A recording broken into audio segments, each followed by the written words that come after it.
Olá pessoal, estamos aqui gravando mais um episódio do RHF Talk. Eu sou a Renata Freires. E eu sou a Elis. E hoje com uma convidada que eu adoro, sou fã, de carteirinha.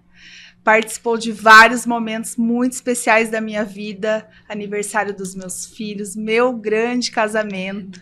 E quando eu olhei essa mulher cantando, eu falei assim, ela vai cantar no meu casamento. E olha como as palavras têm forças, né? E lá estava ela e arrasou. E eu trouxe ela aqui, convidei, porque eu quero que ela conte a história de superação, de conquistas e traga um pouco de energia boa, que é o que ela tem de sobra.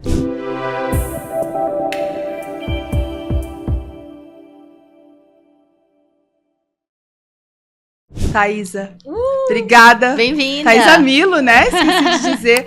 Obrigada por ter aceito. Você sabe que eu sou sua fã. Te considero como uma grande amiga, porque são momentos que a gente vai levar para sempre, né? Que nós já vivemos juntas aí.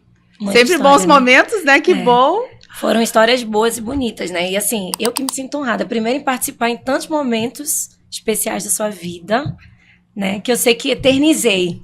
Sim, sem aquele dúvida. momento. Então eu me sinto muito honrada. Não é todo mundo que quer que você eternize uma história com ela, né? E foram momentos assim... Porque depois eu conto pra vocês uma história que eu não pude eternizar.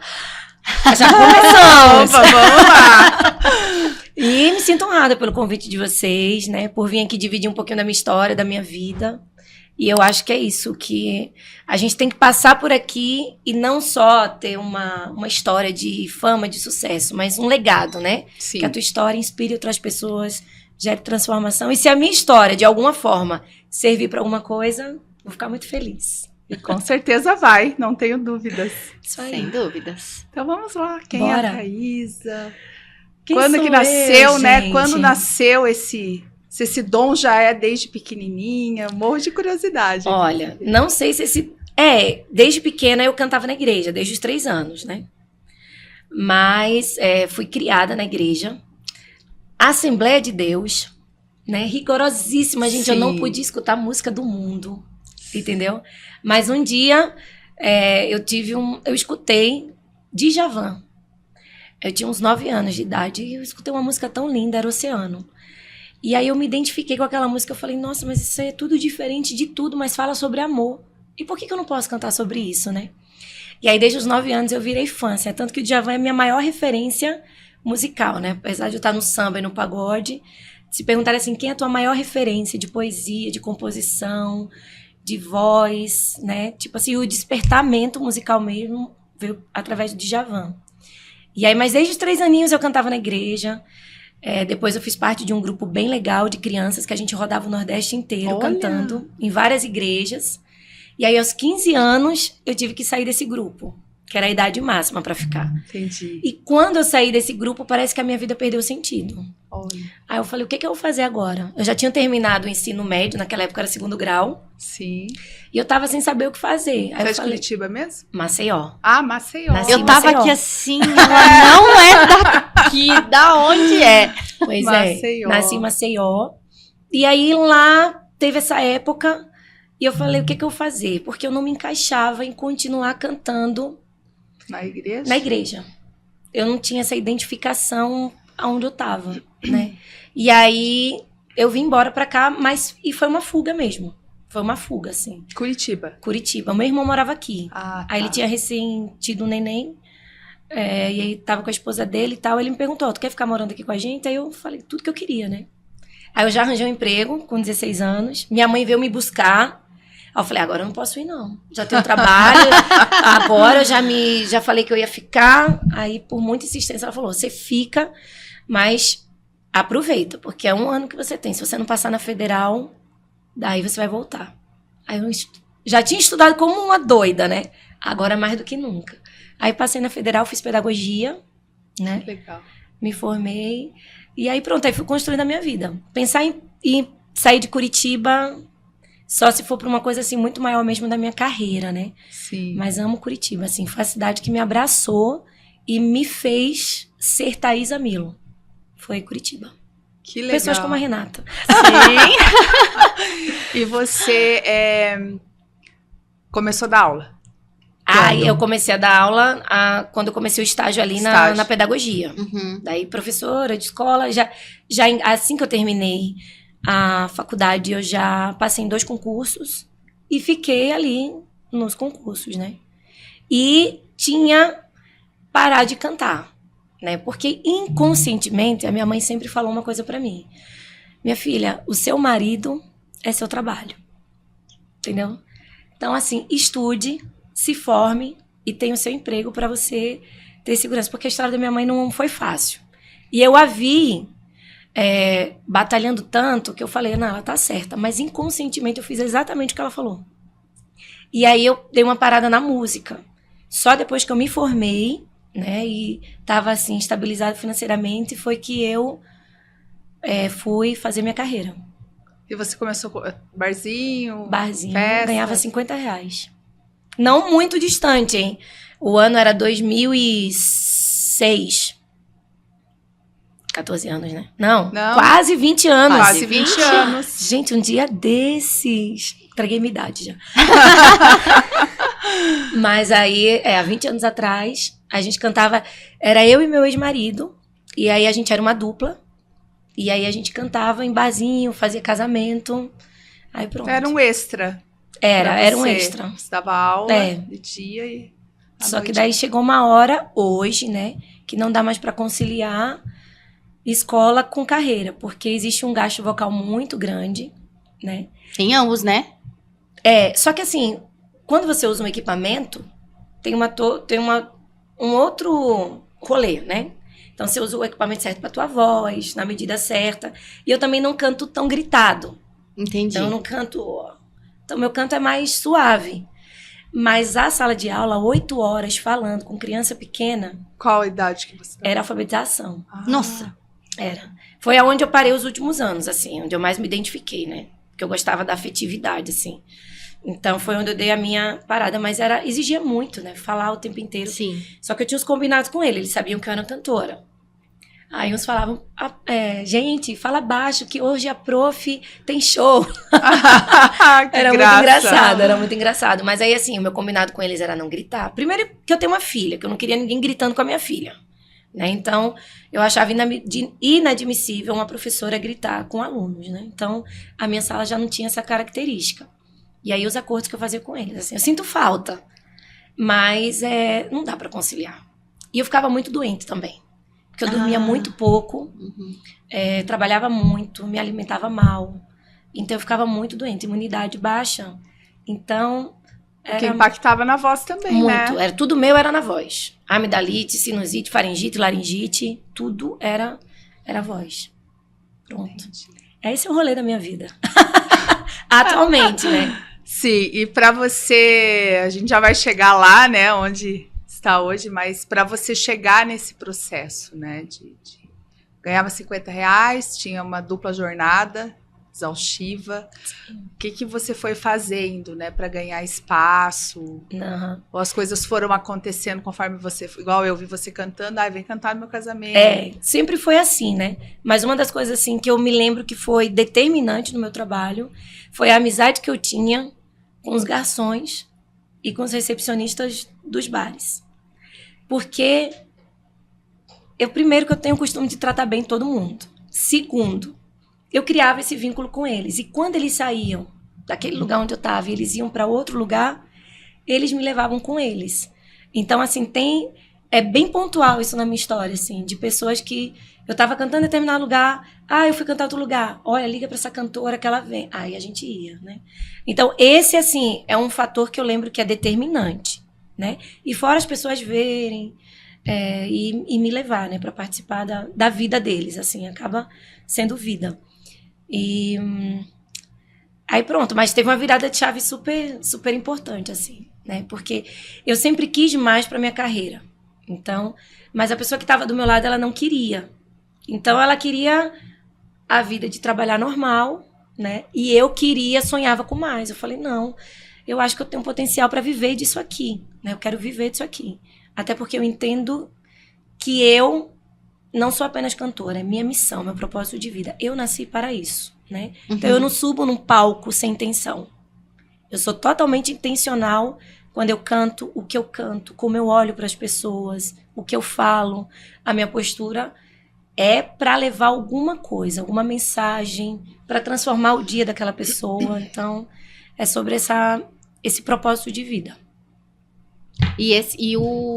Quando você começou a cantar, o seu ex, ele já cantava? E você... Já. Ele cantava na igreja. Ah, tá. Porque daí, quando eu vim para Curitiba, eu procurei um lugar para frequentar. Entendi. E aí nós nos conhecemos lá.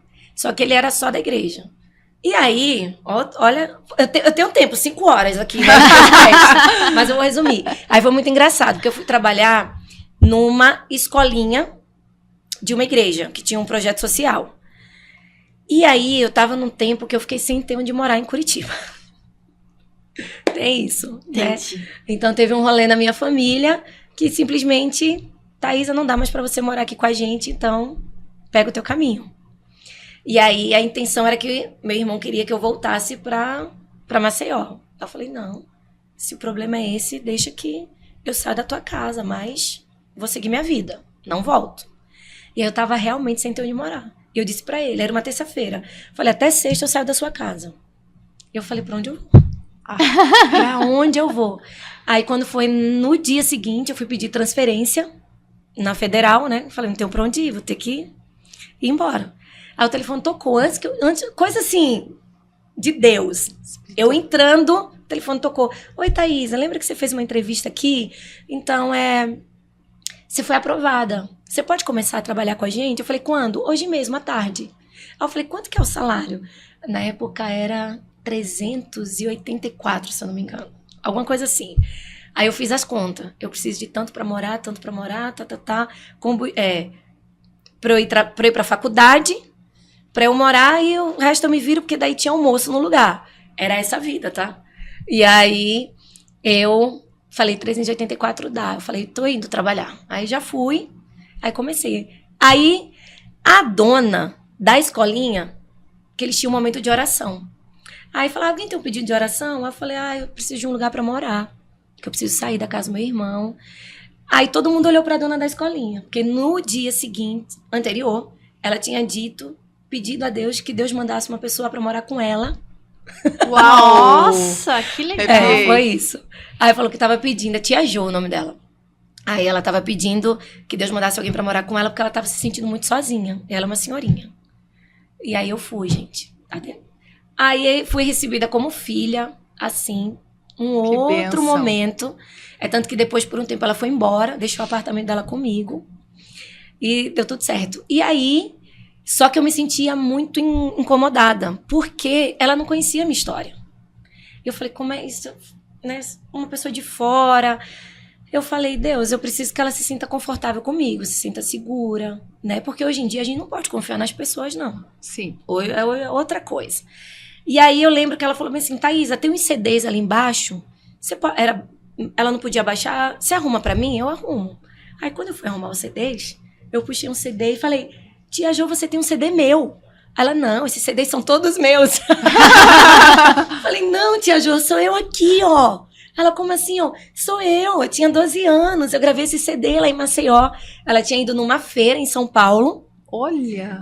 E ela comprava material pra escola, né? Então era CD infantil. Ela comprou, tinha a minha foto, tinha o meu nome, tinha a minha história dentro da casa dela.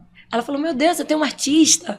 E aí foi muito legal, porque foi assim um respaldo, né? Que me deu, tipo assim, uma segurança. Ela também pra ela, né? Eu só tinha 17 anos na época.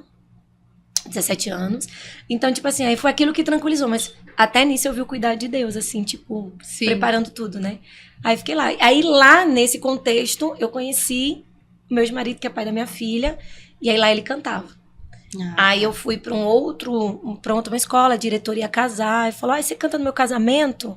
Aí eu canto. Aí foi quando eu trouxe ele, tirei ele ali do contexto da igreja, eclesiástico. E aí a gente começou. Aí, daquele casamento, o povo começou, quero que você cante no meu casamento. Aí a gente viu que era uma oportunidade também de ter um extra. Daí a gente foi adiante. Aí, entendi. Foi até que ano? Foi até 2019. Antes da pandemia. Antes da pandemia. O último trabalho que a gente fez foi quando a gente foi pra Malta cantar no casamento, lá na Ilha de Malta. Que legal. Só que a gente já tava separado, né? Aí, mas a gente não avisou nada pros noivos, né? Vamos concluir a agenda. Os noivos não, mas a gente já foi separado, assim, mas aí terminamos tudo ali, o nosso fluxo de agenda e tudo mais. Entendi. Eu te conheci em 2021 ou 2022. Acho que foi 22 ali. 22. Quando a gente saiu mesmo da Isso, pandemia. 22. E aí eu lembro que eu vi você cantando e eu falei pro Murilo, eu quero que ela cante no meu casamento. E eu falei isso pra você, não sei se você vai lembrar. Eu lembro. E aí depois a gente já fechou e foi você. E depois teve a festa, né? Lá no buffet. Das meninas. Das meninas. Que foi um sucesso. Foi. Eu lembro que o meu esposo depois falou, nossa, a gente balançou o colégio, né? Porque são mães mais reservadas, todo mundo sambou e todo mundo dançou. Foi muito legal. Isso mesmo. E aí pronto, gente. E aí a gente vive desse jeito agora, cantando, fazendo, entrando na vida das pessoas. E conta pra gente a experiência, né, que você teve como Muzinho. Eu fiquei muito feliz. Eu lembro que a gente foi num show que ele tava e a gente começou a colocar no celular o seu nome. Chama. Foi, verdade. Eu não sei se foi ali. Foi o primeiro que eu cantei com ele aqui. Mas é que eu já tinha conhecido ele no Rio. Isso. Foi no Rio. Foi um rolê aleatório. E daí uma... Coisa de Deus, gente. Coisa de Deus. Eu tava lá no canto, aí chegou uma fã minha no bar. Ela falou, você tá no Rio? Eu falei, tô. Você tá onde que eu quero te ver? Eu falei, tô no bar do Muzinho. Ela falou, já tô chegando. Só que quando ela chegou, ela falou, minha cantora. Nisso o garçom ouviu. Falou, você canta. Vai cantar. Só que o Mumuzinho não tava lá nesse dia. Tá. Tava outra banda. Aí ele foi lá na outra banda, falou com outra banda. Aí o menino da banda veio, falou comigo. Aí falou assim, ó, se você quiser cantar, eu vou te chamar no final, porque o Mumuzinho vai chegar aí. Daí ele já canta e depois eu te chamo. Eu falei, tranquilo. Não fui lá pra cantar, fui lá pra aproveitar, né?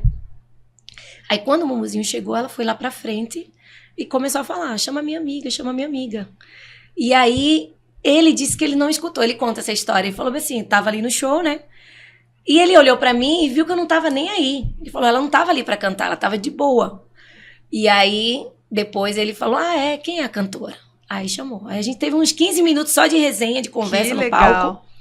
E aí cantei, né? E aí, até o vídeo que você comentou, que tempos atrás, quando eu fui assistir esse vídeo, que a gente filma, né, posta, e depois eu fui assistir o vídeo. E eu vi a forma que eu tinha pedido um tom pra ele, né, um tom musical. E aí eu lembro de uma fala, né, dessa ex-pessoa na minha vida, que ela falou que quando eu separasse dela, ninguém ia tocar comigo. Que eu não ia tocar com mais ninguém. Que acabou ali minha carreira. E que... Porque eu não sabia o que era um lá, um ré.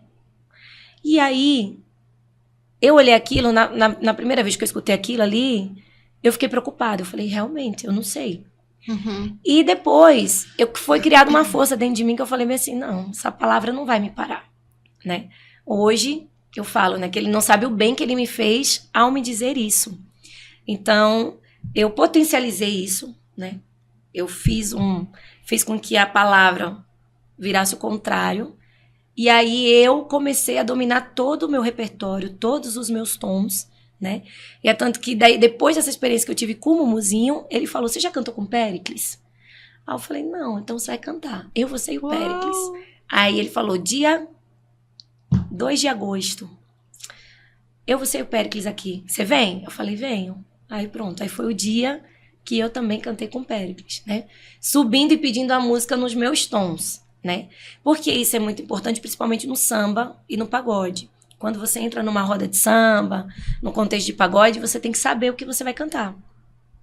Então, e você tem uma autoridade muito grande quando você domina. Até porque, majoritariamente, eles são homens. Sim. Se você entra ali, nós mulheres já somos poucas. Se você entra ali sem saber do rolê, em dúvida, você já cai em descrédito. Então, quando você entra e fala tudo que você sabe cantar e domina, você já ganha o respeito. né? Tanto que o Mumuzinho falou assim, olha, ela pede nos tons, né? E assim, Ele é eu tenho muito engraçado, certeza que eu servi de inspiração naquele vídeo. Eu sei que histórias chegaram pra mim, que outras meninas foram aprender os seus tons e a pedir nos tons, porque a gente tem símbolos, né? Que a gente vai pedindo nos tons.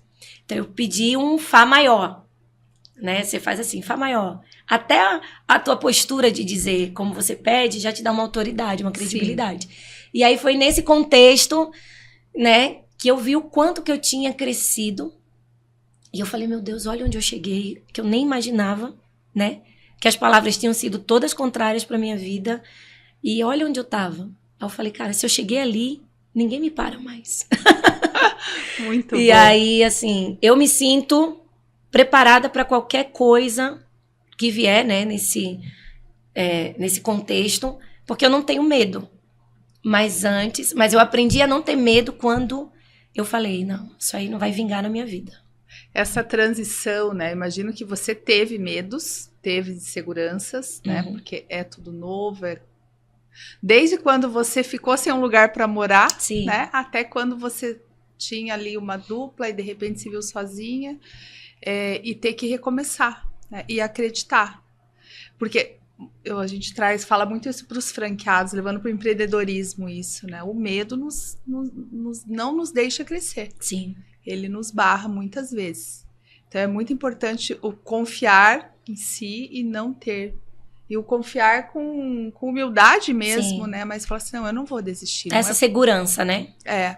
Que está intrinsecamente ligada à autoestima, né? Sim. Sim. A forma como você se vê, né? E eu falo sempre assim, quando você descobre quem você é, e principalmente quem você é em Deus. Sim. Aí você sabe, tem consciência daquilo que você é capaz de fazer e ninguém te segura. Ninguém te segura. E eu lembro que, assim, o meu período de divórcio foi muito difícil. Porque eu casei pra ficar casada. Eu não casei pra separar. E ali tinha muitos sonhos, muita coisa envolvida, né? E foi toda uma desconstrução. E pra mim foi difícil, até porque, assim, eu perdi muita coisa. Perdi até no âmbito material, entendeu? Então, ele ali estava também querendo a guarda da minha filha, né? Então, tinham muitas coisas em questão. E teve uma hora que eu não dei conta de tudo isso, né? Então, eu tive um momento que eu falei assim, cara, eu preciso parar tudo. Eu já trabalhava 20 horas por dia. E foi um momento muito grande que eu tive na minha vida. Quando eu separei, a minha vida decolou. Foi eu não tô falando que foi tipo... mas foi um desprendimento. Talvez aquilo me prendesse de alguma forma. Não falo pra você, se separe que a tua vida vai ser... Não é isso. Mas pra aquele meu contexto, que era uma situação que eu tava me sentindo derrotada, frustrada. A gente se sente muito culpada numa separação, né? Porque é um peso muito grande. A minha mãe não queria essa separação, né? Minha mãe super, super cristã. Então, para ela, uma separação ia ser muito dolorido. Então, todo um contexto, um peso muito grande. Eu não dei conta. Toda uma carga, né? Toda uma carga. Cobranças de todo lado. Tudo, né? Então, aí foi um tempo que eu sumi por 4 dias, né? E aí, mas assim, eu lembro, né? Tá até na internet a história. Mas eu lembro no quarto do hotel que eu tava, eu não me lembro, eu não tenho memória. Eu tenho memória do caderno, né? Que praticamente eu escrevi um livro, eu ainda quero lançar um livro sobre isso. Mas eu não tenho lembrança do quarto que eu tava. Eu não tinha celular para saber o que estava acontecendo. Dos 4 dias. Não, eu não me lembro assim. As pessoas, mas não tinha televisão? Eu não me lembro se tinha televisão. Eu dormia. Resetou. Eu dormia, eu chorava e eu escrevia. Só que para mim foi um divisor de águas, assim. Existe uma Thaísa antes e depois. Só que eu não sabia o que estava acontecendo no mundo aqui fora. E aí, quando eu voltei, né, tava um burburinho. A cantora desaparece, né? Então, assim, hoje eu tenho muito respeito pelas pessoas que sofreram e que sentiram a dor da preocupação, né? Mas, assim, eu sei o quanto para mim foi importante. E hoje eu ainda tenho os meus momentos de fugas, né? Então, eu tenho os meus momentos que eu preciso parar tudo. Que eu passo 1, 2 dias sem responder ninguém. Que eu fico isolada. Porque é muita coisa que eu tenho na minha vida. Muita coisa mesmo para dar conta. Sim. Entendeu? E nem sempre eu tenho apoio para executar tudo que eu quero. Tudo que eu preciso fazer. Gente, e é muito pesado. Então, assim, às vezes, assim... Eu penso... Quero fugir. Quero sumir. Falei, não posso mais. Então, já foi uma vez que, tipo assim, se acontecer alguma coisa comigo, Thaisa sumiu, não, daqui a pouco ela volta. E se for verdade mesmo, ninguém vai acreditar. Mas, assim, eu sei o quanto foi importante pra mim. Porque quando eu fui comprar um caderno, eu pensei assim, eu preciso ter um caderno de 10 matérias. Porque eu preciso compartimentalizar a minha vida. E aí eu comecei a escrever tudo. Da minha infância... Tudo, todas as áreas. E coisas muito doloridas, porque a gente não sabe, às vezes, o que a gente está trazendo e carregando. E soma isso de uma hora para outra, num pico e num momento que você nem esperava, vem tudo. Uhum. Então, eu falei, não, eu preciso organizar tudo que está dentro de mim. E aí eu compartimentalizei tudo, em matérias, num caderno, né? E eu lembro, assim, que a minha ficha caiu quando eu comecei a escrever sobre a minha mãe, né? Porque eu sou adotada. Então, quando eu estava escrevendo sobre ela, eu falei, meu Deus, a minha mãe. Eu olhei, tipo assim, era noite, e eu falo bem assim, eu falei, eu não vou sair daqui agora, vou esperar vencer minha diária, amanhã eu vou embora. Amanhã eu vou embora. Mas eu lembro de ter sido, assim, um choque de realidade, eu falei, meu Deus, e se eu matei a minha mãe? Porque minha mãe já era uma senhorinha, né? E o nível de preocupação dela, ela tinha diabetes. Eu falei, meu Deus do céu. Eu falei, eu preciso voltar. Mas foi naquele momento, eu acho que foi no 3º dia. Que você voltou. Que eu, tipo, escrevendo sobre ela, caí em mim que eu não tinha avisado. Tipo assim, meu Deus. Ela tá preocupada. Mas é a única pessoa que eu achei que tivesse preocupada. Uhum. As outras pessoas eu não achava que estava preocupada, entendeu? Então eu falei, meu Deus, eu preciso voltar. Minha mãe não tá dormindo. Minha mãe deve estar desesperada. Foi o meu sentimento, assim, em relação à minha mãe. E eu não me lembro de ter tido o movimento de sentir um vitimismo. Eu tava mais pro movimento do egoísmo mesmo, sabe? Assim, aquela coisa assim, eu preciso pensar em mim. Porque eu tô pensando tanto pelos outros, eu tô vivendo a vida dos outros, eu tô fazendo tudo pelos outros, eu não faço nada por mim. Então, chega. Né? Agora eu vou ver a minha vida, vou ver o meu sonho, vou ver as coisas que eu quero. E ali foi muito importante, esse divisor de águas, assim. No momento, como é que pode, né? No momento de mais fraqueza, você se torna tão forte. É. E como tava sua mãe? Muito abalada. E engraçado, minha mãe nunca perguntou pra mim, o que aconteceu com você? Não? Não? Não. Não teve aquela coisa assim... Ela não... As minhas amigas, de verdade, assim, elas não quiseram saber. Né? As outras pessoas especulam, né? E eu não tive tempo de parar na internet e ir lá falar, ai, meu Deus, as pessoas estão pensando isso porque não... Coisa que também não me interessava. Porque dizia a respeito do que eu estava sentindo e eu era totalmente responsável por aquilo que eu fiz e do sentimento que eu tinha naquele dia, naquele momento. Mas foram pessoas que, tipo assim, elas estavam ali, mas... Você já tinha a sua filha. E aí a minha filha, mãe, tá tudo bem. Você só precisou de um tempo pra ficar sozinha, esfriar a cabeça. Quantos anos? Acho que ela tinha 10, 11 anos. Olha só. Então, tipo assim, tá tudo bem. Hoje, ela, minha filha é sarcástica, debochada. Quantos anos ela tá? 15. Acho que quando eu... No show do Mumuzinho, acho que ela tava... Tava lá, ela subiu no palco comigo. Tava com 12, talvez. Ela ficou com a gente enquanto você cantava. Uhum. E aí, assim, hoje ela tira onda, né? Não sei o quê. Ah, mãe, não vai sumir, hein? Tipo, tudo assim ela brinca, né? Então, assim, é leve, né? Porque pra mim, foi pesado para mim, entendeu? E hoje eu vejo tudo com muita leveza e um descortinar pra mim, né? Mas eu sei que algumas pessoas sofreram, né?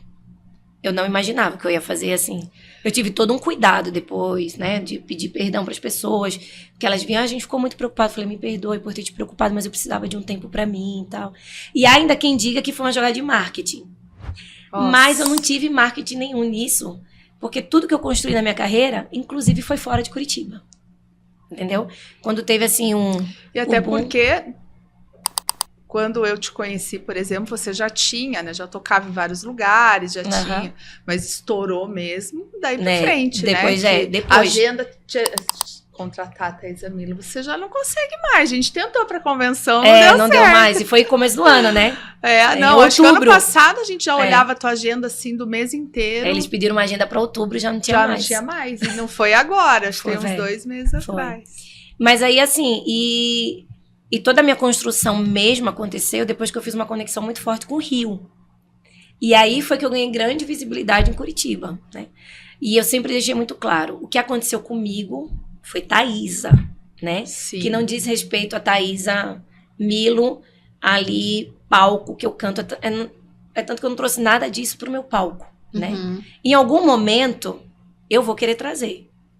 Mas ainda não é... Porque isso gera transformação na vida das mulheres. Sim. Entendeu? Em algumas pessoas. Porque o que eu sinto?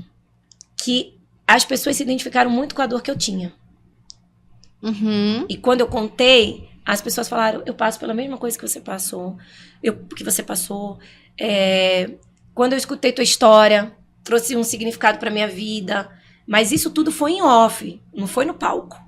Entendeu? Sim. Não tem nada a ver com palco. Mas em algum momento, sim, eu quero trabalhar isso no livro, quero trabalhar isso com uma palestra. Entendeu? Acabei de pensar nisso. Legal. Então, pra gerar transformação. Porque as pessoas, nós mulheres, realmente a gente tem uma carga maior, porque a gente pensa no filho, pensa na casa, pensa no trabalho, né? E a gente vai acumulando. E quando a gente tem um relacionamento que não está bom, por N motivo, seja qual for, é como se a gente não conseguisse sair daquilo. Eu sei porque eu passei por isso. E tinha momentos que eu olhava e eu falava assim, eu vou ficar velha nisso aqui? Eu vou ficar, daqui a pouco eu tenho 70 anos, e aí a minha vida passou, eu não vou ter outra vida. É só essa. Exatamente. Então, e eu lembro que eu tinha um pensamento assim, com 30 anos eu vou emagrecer. Chegou aos 30 anos, eu não emagreci, engordei mais. Com 40 anos eu vou virar a chave. Não virei, eu tô virando a chave com quase 50.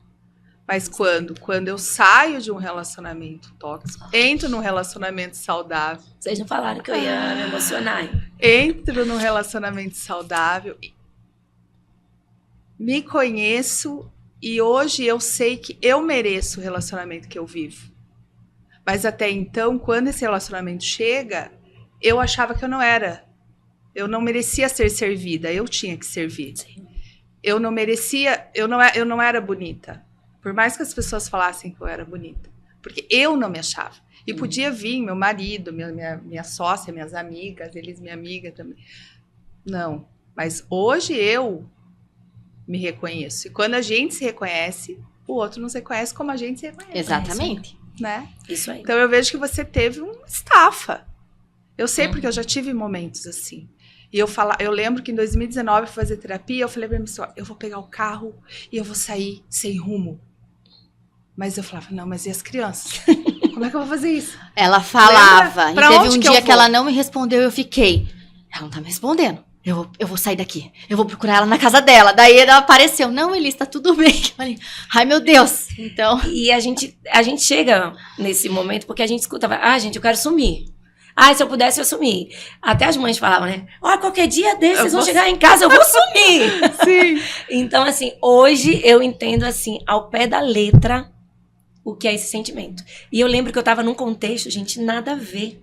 Aquele dia foi atípico, porque eu trabalhei até mais tarde. E eu só fiz assim, só entreguei a chave do carro, né? Porque foi uma pressão que eu tava sofrendo exatamente no lugar onde eu trabalho do ex. E aí eu lembro de eu só ter feito assim, Eu devia ter pego essa chave, não sei o quê. Não, só fiz assim, E saí andando. Eu falei, vou pra casa. Mas eu ia para casa. Só que quando eu andei alguns metros, eu lembrei. Meu celular tá lá. Minha chave de casa tá lá. Meus documentos estão lá. Tudo dentro do carro. Aí eu falei, não volto. Não pego aquela chave. Eu falei, não vou me humilhar. Aí eu tinha R$600 no bolso. Aí eu já tava na linha verde. Só que eu morava na linha verde lá embaixo. Eu falei, não tem problema não, vou andando. Aí um carro capotou na minha frente. Nossa! Aí todo mundo foi pra perto de cima do carro. Aí eu lembro de ter parado, tentando tirar o carro das ferragens. Eu botei a mão no bolso. Fiquei olhando. Aí o dinheiro que eu tinha recebido de cachê. Falei, peguei a Avenida das Torres bem no comecinho, aí tinha um hotel lá. Um não tinha vaga, tinha outro lá. Aí fiquei. Aí entrei sem documento. Mas porque eu falei, moço, pelo amor de Deus, eu tô sem documento, só preciso de um lugar pra dormir. E na minha cabeça ia ficar tudo bem.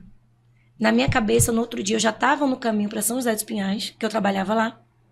Falei, no outro dia, sou funcionária pública, tenho consignado, tenho renda boa. Amanhã eu compro outro carro. Não tem problema não. Amanhã eu vou trabalhar, amanhã eu compro, tá tudo certo. E eu fui dormir bem, tá? Tava no cansada outro dia, mesmo. aí foi que eu falei, cara, que injusto. Aí foi que a ficha caiu. Aí bateu, né? Aí bateu. Uhum. Aí só que eu tinha que sair do hotel. Porque eu tava sem documento. E aí, quando eu desci, eu já tava pronta pra... Falei, o que eu vou fazer da vida, né? E aí, quando eu desci, um rapazinho, diferente do moço que tinha deixado, né? Aí ele, bom dia. Bom dia. E na minha cabeça, eu falei, esse cara não sabe que eu tô sem documento aqui, senão ele já tinha falado. Aí eu deixei a chave no bolso. Falei, eu vou ali no mercado. Vou comprar um caderno. E vou voltar segura que eu tô hospedada aqui, né? Aí pronto, eu fui, voltei. E aí depois desse dia, eu fiquei mais 2 dias, né? Enfim. Aí pronto. Mas eu não tenho a lembrança do ambiente onde eu fiquei. Do tempo passando. Não tenho essa lembrança. Mas foi dolorido. Foi dolorido. Foi muito dolorido. Foi uma terapia intensa, assim, do olhar pra dentro mesmo e se permitir. Falando assim, pô, Thaísa, você nasceu numa favela em Alagoas. Essa parte da minha vida, né? Fui adotada, né? Chegou até aqui. E você vai deixar que isso te pare? Né? Então, tipo assim, eu fiz questão de rever toda a minha história. Rever todas as minhas dores pra chegar e falar assim, cara, eu tô viva, eu tô aqui, né? De repente, a minha mãe que me deu, vai que ela nem queria que eu nascesse, tentou me abortar, né? E me deixou ali, eu nem sei se ela me deixou, o que aconteceu, mas também sou muito resolvida a respeito disso. Mas, assim, toda uma construção de história pra eu chegar ali e me sentir fraca ou tentar desistir de perseguir os meus sonhos, porque eu não tinha essa coisa da desistir da vida, tá? Eu amo viver. Mas desistir dos sonhos, de parar, de me sentir cansada, de não ter mais força, sabe? Então, eu falei, não é justo. Eu falei, não vou parar. Você falando tem pessoas que passam, né, por situações e têm a vontade de morrer. E eu também amo viver.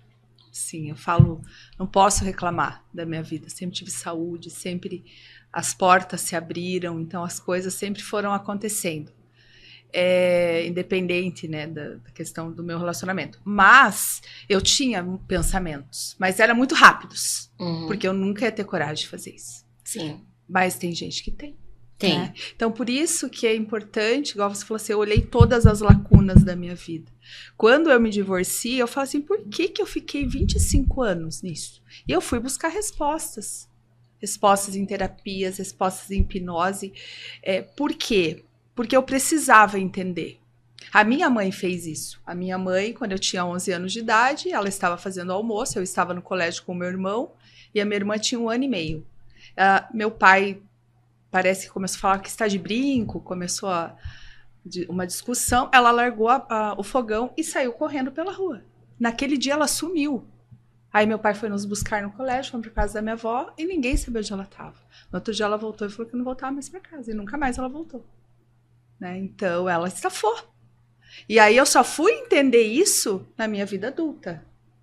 Aí eu a perdoei, enfim, porque eu falei, tinha 28 anos de idade, me teve com 16.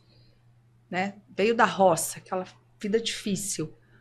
Eu lembro da minha mãe lavando roupa no rio e cuidando dos 2 filhos pequenos e tal. Então chegou o meu pai era um homem trabalhador, ok, não faltava nada em casa, mas meu pai era um homem que saía do trabalho, ia pro bar. Ela não tinha uma vida de marido e mulher legal. A relação não era, né? Companheirismo, né? Então Sim. Isso estafou. E aí foi onde ela se libertou. E aí foi pro mundo, né? Foi viajar, entregou a guarda pra ele e foi. Depois ela volta e eu falo que ela não se perdoou. Minha mãe falece sem se perdoar. Mesmo a gente perdoando ela nunca se perdoou por isso. Mas eu conversei muito com ela antes dela partir sobre isso. Falei, se perdoe, porque você é uma mulher, você é um ser humano, independente dos filhos. E você tem as suas limitações e suas dificuldades, suas fraquezas, enfim. Teve, né, na época. Então é isso. Eu acho que às vezes eu falo que Deus bagunça às vezes a vida da gente para depois reorganizar, né? Comigo ele fez isso, bagunçou tudo, demoliu tudo e começou um novo alicerce. E veio uma nova Renata. Veio uma nova Renata. Não, aquela lá morreu, não existe mais. E você consegue falar, né, por exemplo, da tua mãe com tanta firmeza assim, né? E por exemplo, quando eu falo da minha mãe biológica, né, que eu não a conheci, eu consigo entendê-la. Entendeu? Eu espero que ela consiga também se perdoar um dia, né? Porque quando a minha mãe adotiva nos adotou, ela adotou a mim e meu irmão juntos. Então, foi nós dois. A primeira história que contava é que ela tinha ido embora. E aí que o meu pai tinha ficado sozinho com nós dois, não tinha como cuidar e educar. Daí deu a gente para alguém cuidar. Aí teve outra história que ela morreu. Então, eu não sei até hoje qual que é a história. Enfim. Mas eu consigo entendê-la. Eu não teria coragem de fazer isso com a minha filha. Entendeu? Mas eu consigo entender. Eu não sei as dores que ela estava passando. Eu não sei o momento, o que ela vivia dentro daquela casa. Eu ainda tenho outra teoria sobre o meu nascimento. Eu não posso explanar agora. Quem sabe um dia, né, se eu tiver essa resposta. Mas, assim, eu não sei. Eu consigo entendê-la, entendeu? Eu consigo entendê-la, não consigo sentir, né? Tipo assim, se alguém falar, mas a tua mãe te deu, como se você fosse um objeto. Eu acho que em muitos casos, o doar um filho é um ato de amor também. Também é. Aham. Porque dependendo da sua situação, você vai colocar a criança num risco, ela vai passar necessidade, sei lá. Também é um ato de abrir mão de um filho. É muito difícil. E assim, eu sou extremamente grata pela minha existência dessa forma. Porque, se vocês colocarem aí na internet Vila Brejal, Alagoas, Maceió, ela fica ao redor de uma lagoa chamada Mundaú.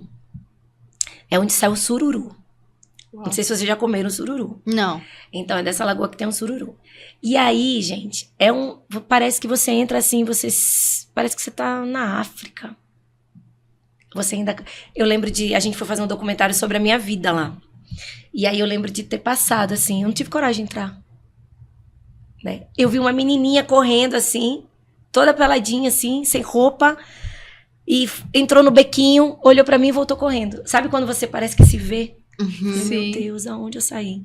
Né? Que, tipo, de um lugar extremamente pobre. Hoje eu tenho vontade de, assim, por exemplo, se eu galgar e chegar onde eu quero chegar, mas não sobre fama e sucesso, sobre construir um legado na música, eu quero montar um centro de assistência e desenvolvimento comunitário lá. Que legal. Né, para profissionalizar mulheres. Então, tem que ter creche, tem que ter esporte, tem que ter cultura, mas tem que ter um ambiente onde a gente possa transformar a vida de mulheres através do trabalho para que elas possam sair daquela situação de pobreza. Sim. Né? Então, você tem que profissionalizar, tem que dar curso, tem que oferecer essas oportunidades. Mas eu ainda vou chegar lá. Como se fosse um desejo meu mesmo, assim, tipo, de devolver para aquele lugar tudo que eu construí. Então, a gente não entende os desígnios de Deus, né, nas nossas vidas, mas muitas vezes a gente consegue respostas. Uhum. Então, talvez se a sua mãe não tivesse, né, feito isso, hoje você não estaria aqui com Exatamente. E eu sou muito grata, viu? Muito grata. Isso é bem sublime, né? Eu falo que é um nível elevado, assim, de ser humano, sabia? Porque não são todos que conseguem ter esse olhar, né? Muito pelo contrário, né? Carregam um rancor, uma mágoa, dúvida, né? Então isso é bem importante. Você ressignificou. Mas meu irmão, fomos adotados juntos, vivemos na mesma família. Não. Teve uma época que ele falou pra mim, eu preferia 1000 vezes. É porque o contexto que a gente foi também. Aí, gente, a gente sai dali daquele contexto, né? De favela, de pobreza. Aí adotado, e a gente foi pra um outro ambiente familiar também muito desgastado. E ali, meu irmão teve dores profundas, a ponto dele olhar pra mim e falar bem assim, eu preferia 1000 vezes ter ficado com eles. Preferia 1000 vezes ter ficado com a minha mãe de verdade, com meu pai de verdade. Porém, ele escutou da boca do meu pai biológico, que eu conheci, que ele falou, eu não te quis uma vez. Nossa. Não é agora que eu vou te querer de novo. Que pesado isso. Então, ali já piorou muito, né? Então, é um irmão que eu tento encontrá-lo, né? Então, ele se envolveu com drogas. Não sei onde ele tá. A última vez que eu vi, ele tava comigo. E depois ele falou assim, ó, não tenho como ficar com você. Eu vou acabar prejudicando você. E me deixa livre. Deixa eu ir, me perdoa por tudo. Mas te amo. Mas eu não vou conseguir levar a vida, né? Que era pra ser assim. Daí ele já tava viciado no crack. Sim. Então é uma coisa que deturpa toda a identidade do ser humano, né? Então hoje, assim, um dos meus maiores objetivos é encontrar meu irmão. Ele estava em Curitiba? Eu tava em Curitiba, mas eu acredito que ele deve estar lá pro Nordeste, né? Faz quanto tempo que você não... 2013. 2013. Já faz 12 anos 12 anos. que eu não vejo. Então, eu sei que eu vou ter um reencontro com ele. Eu sei. Mas até porque a minha mãe quer muito... Minha mãe adotiva quer muito ter esse reencontro com ele, né? Então, assim, eu espero que eu reencontre, possa ajudá-lo de alguma forma, né? Se ele quiser, que nem sempre eles querem. Enfim, mas fomos criados da mesma forma e não existiu essa... Isso que você falou, né? Essa é evolução, né? Eu falo que realmente é uma evolução espiritual, que a gente... Quando você fala assim, você fala, né, da sua mãe com tranquilidade. Sim, muita. E eu ainda sou grata a Deus, porque nos últimos... Ela teve um câncer fulminante em 4 meses, levou minha mãe no passado, e eu ainda agradeço porque eu tive esse momento com ela, de ainda resignificar mais um pouquinho de situações que nós tivemos ali no final, e foi tudo bem, e ela foi em paz, eu sei, ela foi em paz, e nós sabemos, a única certeza da vida é essa, que um dia a gente vai. Sim. Então, por isso é importante a gente estar em paz.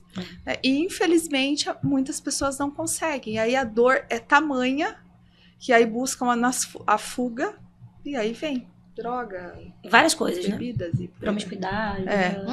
várias fugas que acabam terminando de destruir, né? Porque já está internamente destruído e destrói o externo também.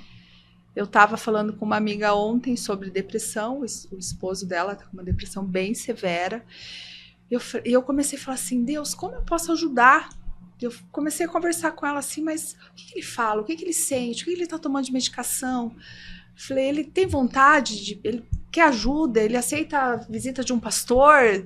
Pensei, eu acho que eu vou convidar ele para jantar, vou tentar alguma coisa, porque eu penso que a gente tem que tentar fazer alguma coisa. Então, por isso, quando a gente criou o podcast, né, eu falei assim, Elis, vamos levar, quando o Murilo me incentivou muito para fazer, eu falei, vamos levar mensagens, como essa sua, né? É possível, desde que você primeiro olhe para você. Porque as dores vêm, muitas vezes, de outras pessoas, né, que nos ferem, sejam família, relacionamentos, amizades. Mas olhe para você primeiro. Né? E vai aos poucos organizando cada lacuna da vida. Quando a gente começa a ter esse entendimento, como muda? Ontem na minha terapia ela falou assim, Renata, você está indo para um outro nível agora. Obrigada. Eu já não estou deixando. Uma vez a gente foi ouvir uma palestra do Brunet e ele falou assim, nunca permita, deixa eu ver se eu lembro agora, que outra pessoa tenha poder sobre sua vida. Só quem tem poder sobre sua vida é Deus e você. E é verdade. Porque às vezes alguém fala alguma coisa pra gente. Nossa, fico mal, ou fico muito puta. Eu sempre falo, ataca meus gatilhos, eu começo a ficar com a mão gelada, e eu tenho trabalhado isso. Não, eu não vou. Se eu for, é uma situação às vezes difícil, tem que resolver, como que eu vou resolver? Se eu não dou conta, eu peço ajuda. Elis, você atende pra mim? Porque esse caso eu não consigo. Murilo, você vai lá e resolve pra mim? Porque isso eu não consigo. E não quer dizer que eu não descompenso às vezes descompenso. Mas sempre que eu descompenso, eu reflito porque eu descompensei. Sim. O que aconteceu naquele dia que eu permiti? Ou é porque eu tô muito cansada, né? Ou é porque eu tô me esquecendo. Eu amo massagem, por exemplo. Você já tá pensando, quanto tempo eu não faço uma massagem? Faz muito tempo, já tá na hora. Né? Então, atividade física, sair com uma amiga, tomar um café. Esse dia eu liguei pra ela, você almoça comigo? Oh, já tô indo, ela nem ia mais naquele horário. Eu nem ia no RH, não tô indo, já chego aí, já chego. E foi ótimo, né? E me deu uma renovada. Então, procurar. E eu falo assim, não precisa ser nada caro. Pisar descalço lá no parque, na grama. Né? Pega uma canga, senta, fica apreciando. Esses dias eu acordei tão cansada no sábado e tava aquele solzinho. Eu falei, eu vou sentar, largar tchá, né? No sol. Eu falei, vou sentar aqui nesse sol. O Murilo tinha saído. Nossa, 10 minutinhos. Já deu um renovo, assim. Então, coisas pequenas que podem, né? O que a gente geralmente faz? Sabota o nosso cérebro com um monte de excesso de futuro, ou medo, ou tristeza, ou... Eu, por exemplo, desde que a minha mãe partiu, eu não fico pensando no processo da doença, por exemplo. Eu penso que a gente viveu, o legado que ela deixou para as minhas filhas, pro Dudu. As memórias afetivas, né? As comilanças, né? Ela gostava muito de cozinhar. É isso. Porque se eu ficar pensando na dor, eu estou me machucando. Sim. E essa dor vai me levar para onde? Para uma depressão, para uma crise de ansiedade, vai te paralisar, para uma irritabilidade, né, para uma insônia. Então é um exercício. Eu falo, façam exercícios. Vou mudar isso, vou mudar isso. E você começa a mudar mesmo, né? E muitas pessoas hoje, eu tenho amigas muito próximas assim, né? Que passam e a gente quer ajudar, né? E a gente sente que essas pessoas estão paralisadas. Sim. Não flui na carreira profissional, né? Não flui dentro de casa, não flui com os filhos, né? E são pessoas que perderam. Só que isso aí também é muito íntimo, né?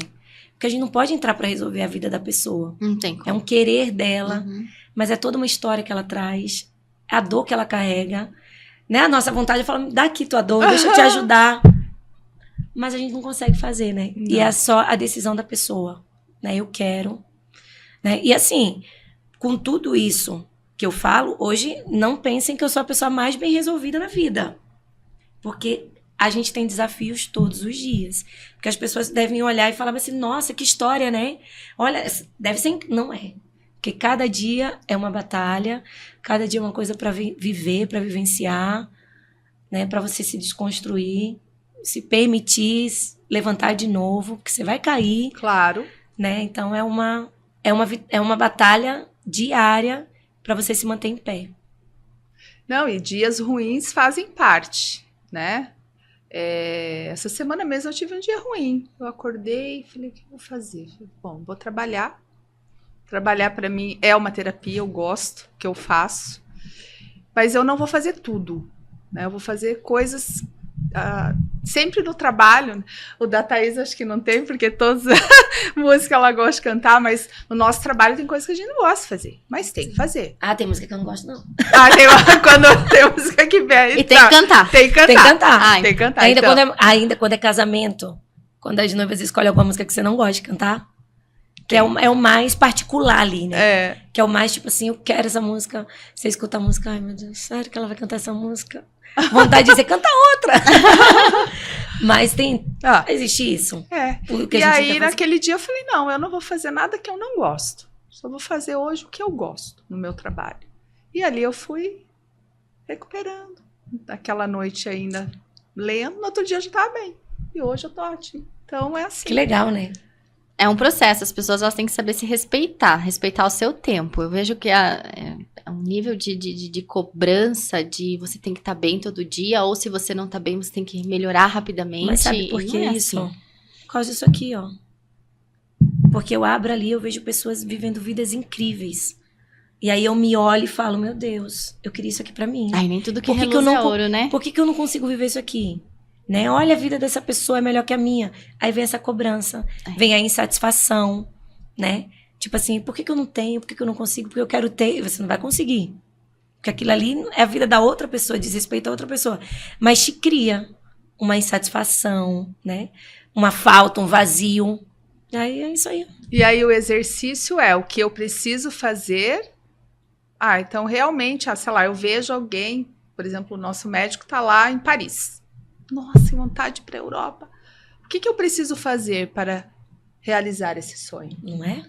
Se eu ficar ali remoendo, pô, ele tá lá, eu tô aqui, eu tô trabalhando, ele não tá, ele tem dinheiro, eu não tenho. Não vai mudar, né? Eu não vou para a Europa.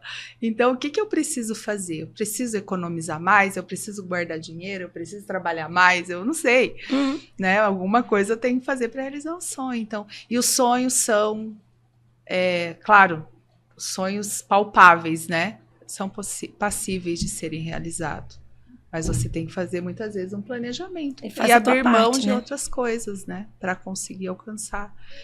Então, é algo, eu lembro, venho de uma família muito simples, eu tinha o sonho de ir para Disney. E a primeira vez que eu fui, eu falei, gente, eu não acredito que eu tô aqui. Eu lembro que eu saí de lá, eu falei assim, toda criança deveria ter o direito de passar um dia nesse lugar, né? Então, teve uma franqueada minha, falou, o sonho é levar as filhas para Disney. Tô até para perguntar para ela como é que tá esse sonho, porque agora a unidade dela tá indo muito bem, obrigada. Então, é isso, né? E é preciso sonhar. É preciso sonhar para você ter o que buscar. Né? Estruturar suas metas, Sim, né? sim. E ser uma pessoa... Tem que sonhar e tem que ser coerente. Até para você não viver afundado em frustração. Né? Porque a gente sabe que existem faixas da nossa população que não possa sonhar, né? Ir para a Europa, enfim, mas a gente sabe que o trabalho vai ser muito mais difícil. Uhum. Pessoal que vive com salário mínimo, vive de repente numa linha de pobreza, Sim. pessoal que mora, né, na região que você, por exemplo, mencionou onde você nasceu, mas não significa que não possa galgar avanços na vida, melhoria. Então, a gente tem que ter também, tem que ter o sonho, tem que ter a meta ali como objetivo, e você tem que ter uma coerência, pra você não se afundar em frustração. Sim. E entrar numa onda de se vitimizar, né? Ai, nunca vou conseguir. Porque nunca vou sair. Porque sempre... Mas, às vezes, aquilo que você colocou... Calma, às vezes, né? Você tem uma escadinha que você precisa, né? A gente sempre fala que a casa... se constrói da base, da fundação, não do teto, né? Então, vai indo até você chegar. Olha, eu tenho uma experiência bem legal. Eu tinha 16 anos. E aí, eu li um livro. Sonhe e ganharás o mundo. E aí, falava muito sobre sonhos, né? Mas era numa pegada mais ali, uma linha mais cristã, né? Eclesiástica. Mas, o livro tinha um negócio lá que ele fala que ele fez um caderno dos sonhos. E ele escrevia tudo que ele queria. Aí, com 16 anos, eu falei, vou fazer um caderno de sonhos pra mim. Aí, peguei um caderninho, tipo de desenho pequeno. E ali eu coloquei tudo que eu queria realizar, tudo. Aí, eu comprei revistas. E cortava a revista. E tudo que eu... gente, todos... duas coisas que eu não realizei nesse caderninho. Que foi ir pra Fernando de Noronha e pra Bonito. Que são 2 lugares, assim, que quando eu tinha 16 anos, eu queria viver. Isso aí. Mas todos os outros sonhos, gente. Eu lembro que era tipo assim, ter computador. Na época, ter uma máquina digital. Era casar, ter uma casa, comprar carro, ter uma filha. Aí lá tinha uma filha e um filho, que eu queria ter um casal, né? Eu só tive uma filha, vai que eu ainda tenho um filho, dá tempo. Enfim, hoje eu tenho esse caderno. E ele, assim, tipo, é meu orgulho de vida. Relíquia. Eu falo assim... E como é importante, às vezes, é materializar o teu sonho, Aham. né? Você escrever, ou você ficar visualizando ali, tipo, toda vez, faz um painel, faz um caderno onde você vê e começa a dizer, ó, eu sonho com isso, eu quero... Porque você vai criar estratégias Isso. para realizá-los. Exatamente. Entendeu? Então, todas as oportunidades que eu tinha de falar, não, eu tenho esse sonho, como é que eu faço pra ter isso? Então, esse é o caminho? Eu vou pra esse Isso caminho. vai te movimentando. Cola cara, no e você guarda-roupa. vai- É. Você abriu lá a porta do guarda-roupa. Tem tá francado lá. que eu falo, faz uma cartolina. Ontem eu falei isso pra uma. Pega uma cartolina, escreve Tem. lá e coloca a foto dos seus 2 filhos. Que é o que movimenta ela. Falei, se são os seus 2 filhos que te movimentam, teu sonho é você pagar uma faculdade pra ele ano que vem, revela a fotinho deles e coloca ali, que se isso não motivar você a fazer o que precisa ser feito, então nada vai. Uhum. Ela, vou fazer. Falei, faça mesmo. Isso aí. Agora eu vou começar a botar os feats que eu quero. O estádio que eu quero lotar cantando, os feats com quem eu quero fazer. Eu já tô prestes a montar meu novo caderno dos sonhos. Aquele projeto com as mulheres, o que era? Então, foi um movimento muito legal, porque eu conheci uma amiga minha, né? Que hoje é, tipo assim, uma das minhas maiores e melhores amigas. Eu a conheci na internet. Eu tava saindo da pandemia. Durante a pandemia, só dava ela na internet. E foi quando veio o movimento de várias mulheres cantando pagode. Que Que legal. começou na internet. E foi fomentado durante a pandemia. Assim que eu saí da pandemia, eu falei, tô indo pro Rio. Aí eu cheguei lá no Rio, eu tava indo pro show do Péricles, aleatório. E aí eu falei, ó, tô no Rio, tu não quer ir não no show do Péricles, não? Aí ela falou, vou. Lá a gente se conheceu. E depois daquele dia, criamos uma amizade. E todas as meninas do Rio de Janeiro, que cantavam pagode e samba, se reuniram. E aí ela falou, eu preciso trazer uma amiga minha pra esse rolê. Aí, eu vou trazer uma também, vou trazer uma também. E aí eu fui a única de Curitiba que fez parte desse grupo, que foi aonde começou o movimento das mulheres no pagode pro Brasil inteiro. Era muito engraçado, porque todo mundo vinha pra gente perguntar, eu quero fazer parte, né? Então, e aí assim, eu também me sinto muito lisonjeada, Foi muito né? legal. De ter sido assim, a única de Maceió, a única de Curitiba a fazer parte e fazer parte da história, né? De um movimento que foi tão importante. Então, a gente teve um movimento com a Beth Carvalho, com as grandes mulheres, né? Hoje eu menciono Beth Carvalho porque eu me aproprio muito da história dela como mulher. Então, hoje ela é minha maior referência, assim, no samba. Mas, eu sei que a gente já fez história, né? E inspirou outras meninas. Aí, hoje você vê meninas com 11, 12 anos querendo cantar, subindo em palcos grandes, porque um dia nos viram, Que legal. olharam e falaram, elas estão lá, eu também posso, né? Então a gente já construiu um legado, Sim. né? Mas como todo movimento, e principalmente quando envolve mulher, né? A gente tem ali uma questão de ego muito grande, né? E as mulheres, elas mesmas se derrubam. Elas mesmas se derrubam, assim. Então, foi sendo desconstruído ali, o legado ficou. Mas foi meio assim, abafado por essas questões. É uma coisa que eu e uma amiga minha, a gente sempre traz em pauta, assim. Que o ego acaba com qualquer coisa. Na carreira empresarial, Sim. entendeu?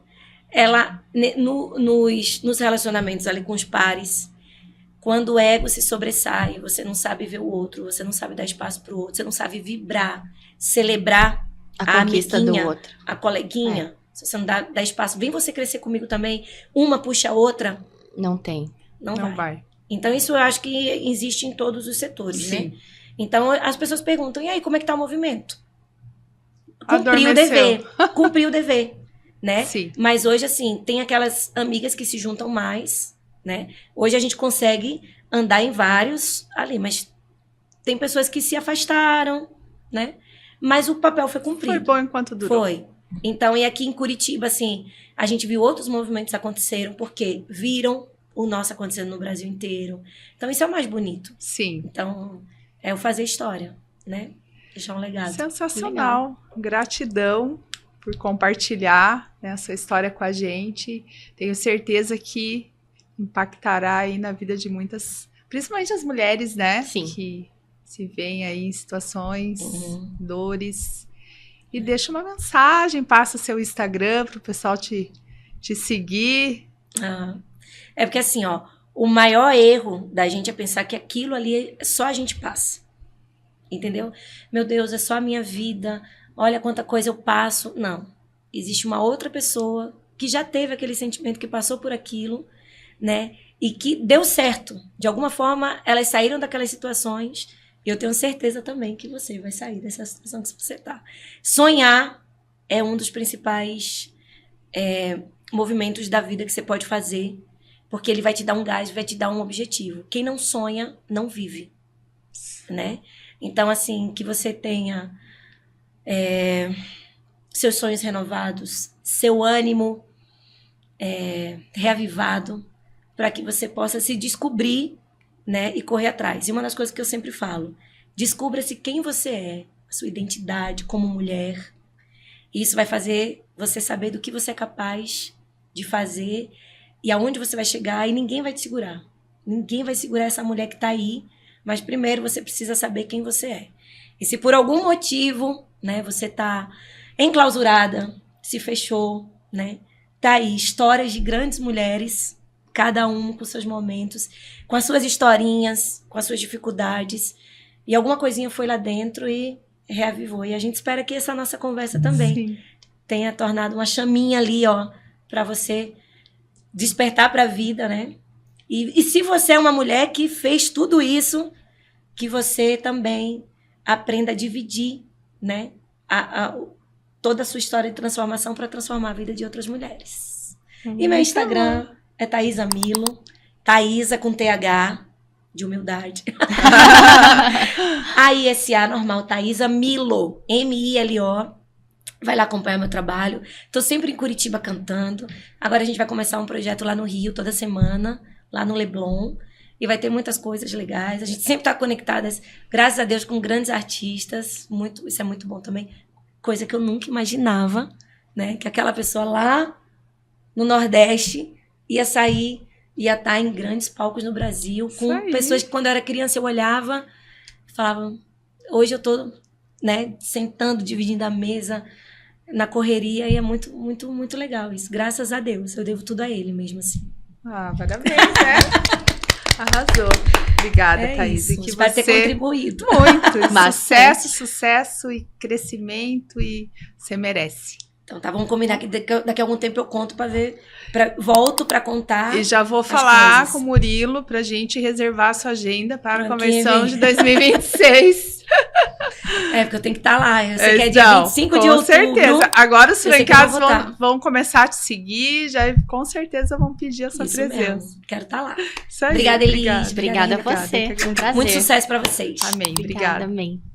E para você que ficou com a gente até aqui, muito obrigada. Espero que tenham gostado desse novo episódio. E não deixe de nos seguir nas redes sociais. Renata Freires Oficial, RHF Talentos Matriz.